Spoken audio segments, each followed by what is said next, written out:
मैं आपसे ये कहना चाह रहा था कि आप दुआ से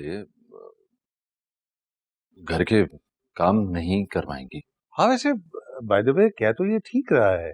अब अगर वो ऑफिशियली मानी की केयर टेकर है तो बिजी होगी, और अगर मासूमा चली गई है तो उसकी जगह कोई और भी आ सकता है। मैं एजेंसी में बात कर लेता हूँ, ये मामला जल्दी सॉर्ट आउट हो जाएगा। तो ये लड़की भी मेरे घर नहीं रहेगी। शहर में बहुत सारे दारुल-उलूम हैं, मैं उसका कोई ना कोई बंदोबस्त करा लूंगी। क्या हो गया तुम्हें? जिस लड़की की वजह से मेरे घर का रूल ऑफ लॉ ब्रेक होगा ना, वो यहाँ नहीं रह सकती। एक छोटी सी बच्ची द ग्रेट जहां आरा का क्या बिगाड़ सकती? ये तो आप दोनों को समझने की जरूरत है, और मुझे ये समझ नहीं आ रहा कि क्या इंटरेस्ट है आप दोनों का इसमें।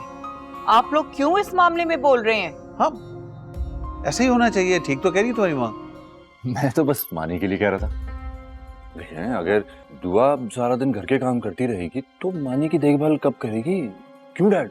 हाँ बिल्कुल ठीक कह रही है। इसका मतलब है कि मैं गलत हूँ। मैंने अब ऐसा भी नहीं कहा। तो वो क्या ना डिसाइड, आज से दुआ सिर्फ और सिर्फ मानी की देखभाल ही करेगी। एक मिनट, हम ये बहस कर ही क्यों रहे हैं? आजान ठीक तो कह रही है तुम्हारी मॉम। तो फिर देन ठीक है, जस्ट लीव द टॉपिक। आजान, मैं चाहती हूँ कि तुम्हारा सारा ध्यान रोमाना पर चाहत पर हो, और मैं चाहती हूँ कि तुम दोनों का रिश्ता ऑफिशियल हो जाए। इससे हमारे बिजनेस को बूस्ट मिलेगा। मॉम प्लीज मैम, और रुमाना को ये रिश्ता कैसे आगे बढ़ाना है ये हम खुद ही डिसाइड कर लेंगे, और आप छोड़ें इस बात। हाँ वैसे आई एग्री विद हिम। इनको आपस में डिसाइड करने दो ना। बेटा मुझसे बहस कर रहा है और आप उसकी साइड ले रहे हैं। आजान अपनी मॉम से तमीज से बात करो, और जब मैं बात कर रहा हूं तो फिर तुम्हें बीच में बोलने की क्या जरूरत है?